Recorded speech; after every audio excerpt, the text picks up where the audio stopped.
El otro hito que se presenta allí es el problema de la reversión, que está en la ley de hidrocarburos del 43, otro hito, pero asomada, enunciada, sin desarrollo. La nacionalización comienza a mencionarse seriamente después de la ley de reversión. Con seriedad me refiero, con capacidad de que el Estado la pusiera en acción. Estaba mencionada incidentalmente en algunos pensadores, pero sin la firmeza de alguien que pudiera ser gobierno o de un partido político con posibilidad de gobierno, ¿verdad? Ni siquiera los pensadores petroleros que hicieron gobierno tuvieron en mente la posibilidad de la nacionalización. La ley de reversión tiene la virtud que tiene, el valor que tiene, es una ley casi transitoria, de poca duración, pero la virtud que tiene es que le dice al concesionario, aquí hay una cosa que llaman reversión, y que la esencia de eso es que la actividad, cuando tú no la hagas, o porque no puedas, o porque terminó el periodo, o porque el interés público aconseja que yo la haga, yo tenga la manera de seguirla sin interrupción, sin solución de continuidad. Esa es la función, para eso revierte, para que yo pueda seguir. Los concesionarios no tenían ese criterio. Ellos decían, yo lo que voy a devolver es lo que me quede. Después que yo explote y me quede una chatarra, y una tubería vieja, y una refinería vieja, ese remanente yo no me lo llevo, no me quedo con él, sino que se lo entrego al Estado. Decíamos, no, tiene que entregarme una actividad capaz de continuar en funcionamiento. Pues simplemente le digo, usted tiene que devolverme el derecho que yo le concedí al vencerse el plazo en el año 83. Y tiene que devolverme los bienes que están allí para que yo pueda seguir operando. Y ellos decían, no, yo solamente te voy a devolver los bienes que están en la parcela. Por lo tanto, tuberías que estén fuera, refinerías, camiones, barcos, eso no. Entonces me dejaba desarmado. Según ellos decían, tenemos el derecho a ser como propietarios, lo que queremos, y por lo tanto podemos vender esos bienes. Mientras no llegue el 83 lo puedo vender, lo que significaba que llegado al 83 puede no haber nada. Entonces la ley de reversión clarifica completamente eso. Y le dice, no se trata de los bienes que estén solo en el perímetro o dentro del perímetro de la parcela de terreno sobre la cual usted va a ejercer los derechos, sino que usted tiene que devolverme el derecho a hacer eso y todas las instalaciones, aún más allá de eso. Segundo, usted no puede enajenarlo sin mi autorización, porque ese es un derecho a término, no es a condición. No es que sí se vencen las concesiones, es que las concesiones se van a vencer forzosamente, porque es un plazo. Y por lo tanto en el 83 usted tiene que entregármelo. Si tiene que entregármelo en el 83, no me lo puede vender en el 80. Entonces, le prohíbo vender, y se puso en la ley absolutamente, sin la autorización del Estado. Y entonces nos fuimos a más. Dijimos, tienes que devolverme el instrumental, pero no me vas a devolver un instrumental oxidado, obsoleto, corroído. No, tiene que un instrumental funcionando. Por lo tanto, usted tiene que, el bien que me va a devolver, cuidármelo, conservármelo, mantenérmelo, con la tecnología que vaya apareciendo, con la moderna, para que yo lo pueda obtener en buenas condiciones de funcionamiento. Y entonces se pensó, bueno, pues esta gente no voy a tener forma de ejercerle coerción para que lo hagan. Entonces la ley dijo, no, vamos a crear un fondo de garantía, que yo lo separo de la depreciación que ustedes deben de tener, y si usted no lo hace el Estado. Y mantiene el bien, no solamente pintadito, sino que le añade los aparatos modernos, las tecnologías que aparezcan, y tengo mi instrumental en funcionamiento, mi refinería funcionando, mi flota trabajando, etc. Y se remató en la ley, digamos que es el broche, le digo, queremos que usted me devuelva el derecho que yo le di, el derecho teórico a explotar, que me devuelva el instrumental, que me lo devuelva en buenas condiciones de funcionamiento, pero que me lo devuelva sobre unas reservas que tengan hidrocarburos, porque si no, ¿qué hago con eso? Por lo tanto, tiene que hacerme un plan exploratorio en un plazo de 3 años. y si no lo hacen en plazo de 3 años, revierten al Estado antes del 83. ¿En qué nos basábamos? En la ley del 43. Por eso sí, tenía que aplicarse esta ley, porque la que manda de cualquier ley era aplicable, pues esta ley es aplicable. Y entonces, ¿qué sucedió allí? Que las compañías dijeron,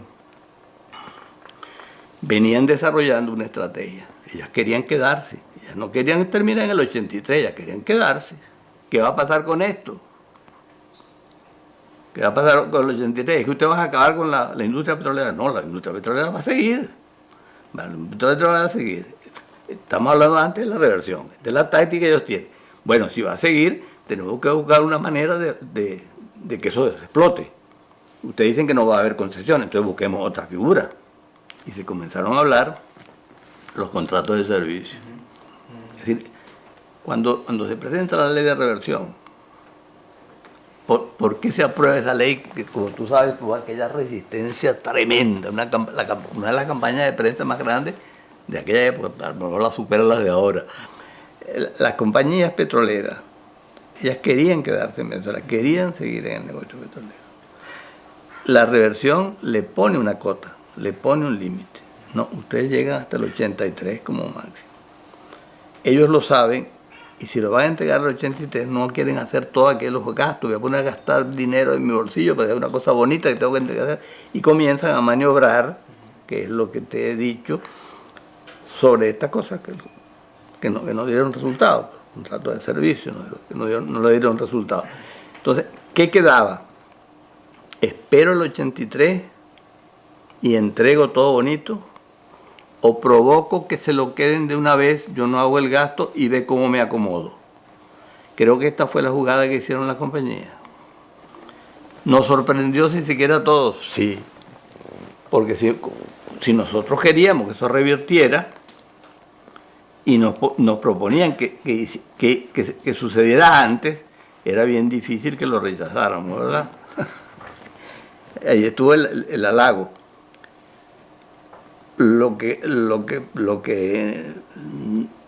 tal vez no nos percatamos con la suficiente claridad fue la capacidad de maniobra que tenía el contrario, la contraparte en este asunto, ¿no? De manera que cuando vienen a nacionalizar, entonces, ¿qué es lo que hace? Yo estoy ya he presentado al Congreso un proyecto de ley de nacionalización, sin el artículo 5, con unos conceptos de integralidad, es decir, completa toda la reversión, integral y completa y tal, y decíamos, esto copa. Y cuando nos decían, pero oye, ¿cómo hace usted eso? Se van a agarrar todo eso y van a poder con eso. Y siempre decíamos una figura medio campesina, no importa. Con el canasto nosotros tapamos la gallina y los pollitos. Ya veremos después cuáles vamos sacando y cuáles vamos acomodando donde. Pero claro, la capacidad de maniobra de ellos también era grande. Y maniobraron. Entonces, ¿cuál es la maniobra? ¿Cuál es la nacionalización que presentan? Sí, dicen ellos, estamos dispuestos. Ellos se entregan. Cuando se menciona la nacionalización, se entregan. Sí, vamos a nacionalizar. Yo creo que no ha habido en ninguna parte del mundo una nacionalización no resistida como fue esa. No la resistieron. A la reversión la demandaron, le echaron campaña, la demandaron en la corte por todas partes. A esta no, a esta se avinieron. Me llama la atención, ¿verdad? Sí. Entonces, había una especie de entendimiento. Sí, yo me nacionalizo siempre que tú cojas lo que tengo ahora y lo transfieras para acá, le cambias el accionariado y deja el estatus exacto, cultura y personal, la estructura administrativa idéntica. Y nos los vendieron, dijeron, no, es para evitarla. O de este lado se dio la continuidad administrativa y todo eso va a quedar idéntico. Y tiraron el otro juego. Y además se crea un ente, que es una casa matriz, que se va a entender con toda esa estructura y por lo tanto no directamente con se suponía que era el ente rector, el ministerio. No, es PDVSA y sus afiliados. Y cuando en el seno de la Comisión de Reversión, que es la que arregla o prepara el proyecto, decimos, pero lo lógico es que una estructura estatal que se ha venido fundando, que es la CBP, sea la que haga ese papel. Dicen, no, no sirve. Esa pasa igualita a ser una filial como las otras, vuélveme la compañía anónima, quítemela el Instituto Autónomo y la meto y la diluyo entre las otras. Allí estuvo el primer paso. Es decir, el tablero de ajedrez acomodado para los juegos posteriores. El debate en el Congreso se dio sobre la parte del artículo 5, porque aparecieron las mixtas, o la posibilidad de presencia de capital privado, y se vio como peligroso, y el debate fue sobre eso, no se debatió nada. Entonces, arranca la nacionalización. Fíjate, la cosa parecía casi como de naturaleza. Arranca la nacionalización, funcionan las estructuras como estaban, racionalizan, funden una, funden otra, pero sigue la pugna. Primero entre las culturas, era la cultura Shell y la cultura Exxon, que ahí quedaban bregando su cosa. Y la lucha entre PDVSA y el Estado.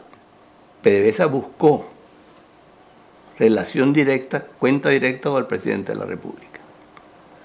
De manera que Rabar se reportaba a Carlos Andrés, no se le reportaba al ministro.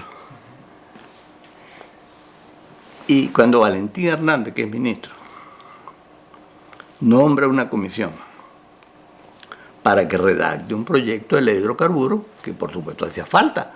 Si la nacionalización había cancelado el régimen concesionario, la ley de hidrocarburos estaba diseñada para el régimen concesionario, tenía la mitad necrosada, estaba muerta la mitad. Pues, había que dictarle una ley. Entonces crea una comisión Egaña, Álvaro Silva, Florencio Contreras y Altuve William, para que preparemos un proyecto de ley. Preparamos el proyecto de ley. Se lo llevamos con todas las formalidades al ministro, cita al procurador, cita a PDVSA, al presidente, al tren ejecutivo que sabe la legalidad para entregar el proyecto y se lo entregamos. Lo pone, redacción de Rabar. ¿Sí? Puede ser muy hermoso, muy bonito, ¿verdad? Pero este es un proyecto inoportuno. Eso fue inmediatamente, sí, después de la nacionalización. De manera que a nadie puede sorprenderle los pasos posteriores. Algunos pasaron casi inadvertidos. La apertura se da casi como una consecuencia de esa situación acordada o negociada de la nacionalización. Que se dijo, no basta con que se dicte una ley de nacionalización. No basta con que se hice la bandera en el SUMAC. Es necesario perfeccionar o profundizar la nacionalización. Eso surgió de inmediato en el debate político. Entonces, dos corrientes aparecieron de inmediato. Una, la sostuve yo en el Congreso, la manera de que esto se profundice, se perfeccione, es internalizándola. Es decir, cambiando el modelo extractivo exportador por un modelo extractivo industrializador interno, para en lugar de crudos tratar de ir exportando productos y en lugar de productos ir creando corrientes de transformación nacional que creen una verdadera industria. Eso para mí va así a hacer que la nación agarre el producto y haga lo mismo que hacían quienes se lo llevaban, que lo transformaban, lo usaban allá para refrigerarse o para calentarse. Bueno, ese producto lo voy a usar yo. No lo exporto, lo transformo, lo refino, lo elaboro en otros productos y exporto y creo empleo, agarro mi producto y lo incorporo a mi economía. Esa fue una tesis que donde quiera que yo la planteaba me la aplaudían, pero caminaba poco. Pero surgió la otra paralela. Digo, no, lo que hay es que internacionalizar. Porque decían que habíamos cortado con la nacionalización el mercado exterior y que el mercado exterior no está en nuestras manos y que por lo tanto había que buscar refinerías en el exterior que nos garantizaran el consumo de nuestros productos, especialmente de los pesados, y empezaron la cosita y compramos la FEBA y por ahí empezó. Eso fue casi consecuencial, pues. Eso fue seguidito, para que no se desarrolló.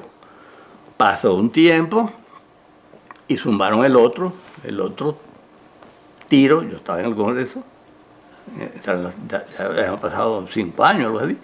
Pone el Cristóbal Colón El Cristóbal Colón era simplemente la aplicación de la parte del artículo 5.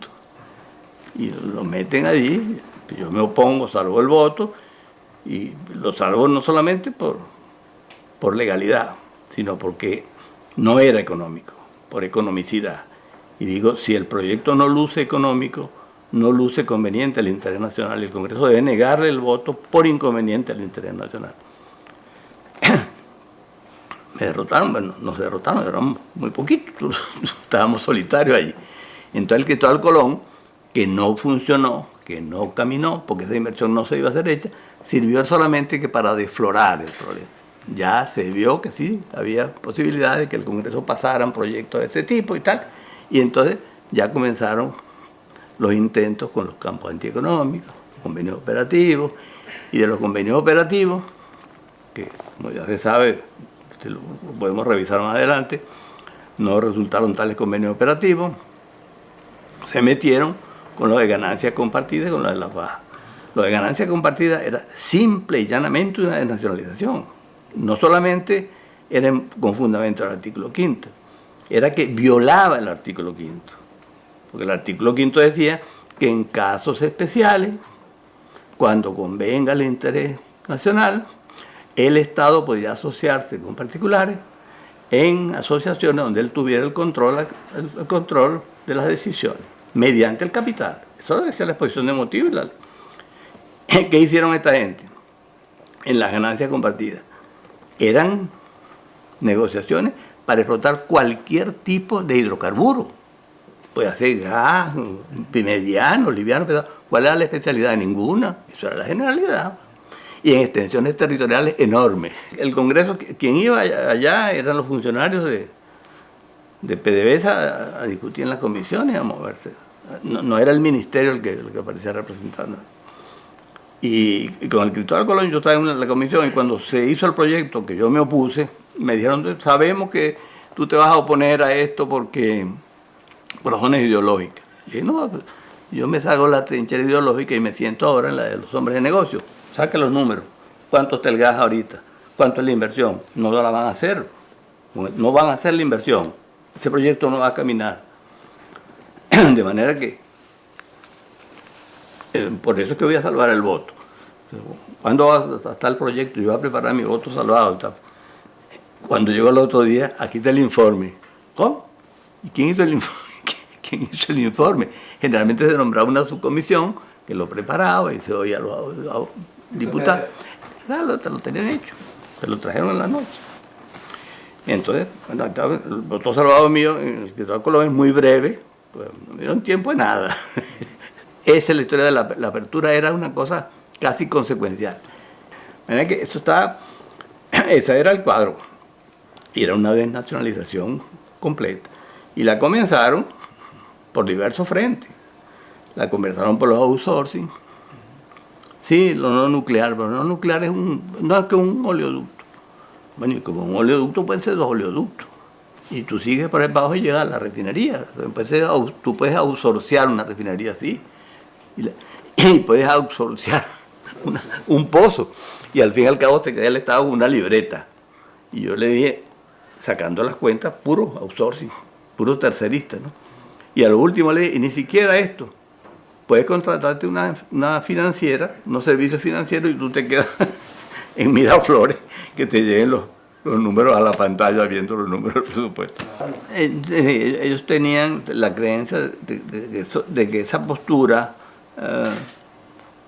privatista, cuasi privatizadora, la manera de funcionar, se iba a consolidar en el texto de la ley, que la ley iba a consagrar eso, pues.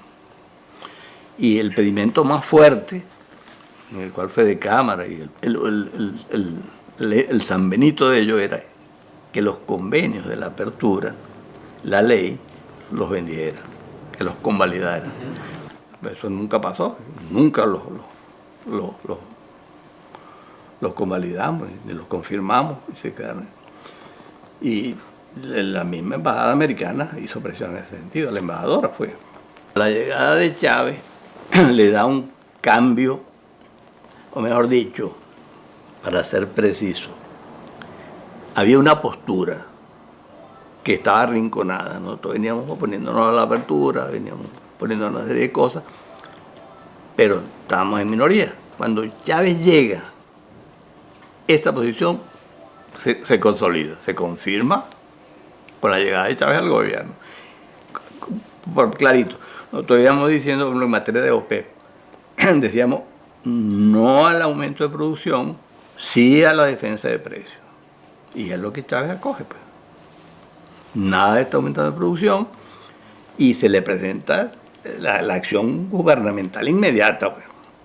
La OPEP anda todo desmadrada, todo el mundo violando la cuota, y se propone una reducción. Y Venezuela, con un gobierno nuevo, que aspiraba a hacer una revolución, con una cantidad de problemas, recoger la producción, había que tener firmeza de que cree en lo que está haciendo. El primer paso que da es, se va a la OPEP, se hace un discurso de confianza y de fe en la OPEP, y se da un paso concreto. Convenimos en reducir la producción, y Venezuela reduce más de 600.000 barriles de petróleo. ¿Tú sabes lo que significa eso? Reducir 600 en ese momento. Entonces el prestigio, la fortaleza que adquirió Chávez en la OPEP fue de primer orden. Pero su voz era una voz importante. No vinieron aquí a echar discursos, vinieron a hacer cosas. Y hubo una reacción de precio y comenzó a mejorar la cosa. Y eso agarra ese apoyo grande cuando éramos partidarios también de que se convocara una conferencia para confirmar esto, que no se quede a nivel de ministro, a nivel de jefe de Estado, para ratificar esta cosa. Y Chávez convoca la OPEP. A mí me toca ser copresidente de la comisión que va a tantear. Yo era viceministro. A nivel de viceministro, es decir, digamos, segundo nivel, no a nivel presidencial ni a nivel ministerial, digamos, segundo o tercer nivel. Vamos a que nos reciban a lo sumo los ministros o los jefes de la tantear, si la querían. Pues nos recibieron todos los jefes de Estado. La gira exploratoria fue un éxito. Entonces Chávez inmediatamente hizo la suya, pues ya está, y fue una acogida total y plena, y la conferencia de Caracas fue un éxito. Ese es el primer paso. Chávez recupera la confianza en la OPEP, la respetabilidad para los estados, y la OPEP la llenaron de retratos de Chávez. Como no llenaban otros jefes de estado. De manera que por ese lado. Y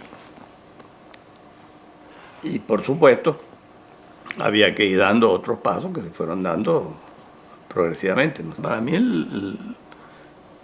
la fase declaratoria, si se quiere, cuando Chávez asume la política petrolera nacionalista y dice defensa de los precios, no volumen, OPEP, y declara su política ahí. Ahí estaba el grueso de la política. Luego vinieron las otras cosas, vino la ley de hidrocarburos, y bueno, y por último el remate de la migración, recuperar todo eso, y la nacionalización había hecho así, ¿no? Y hizo así, 45 horas hacia atrás con la apertura. Entonces Chávez lo que hizo, enderezó la cosa y la puso de derecha para allá.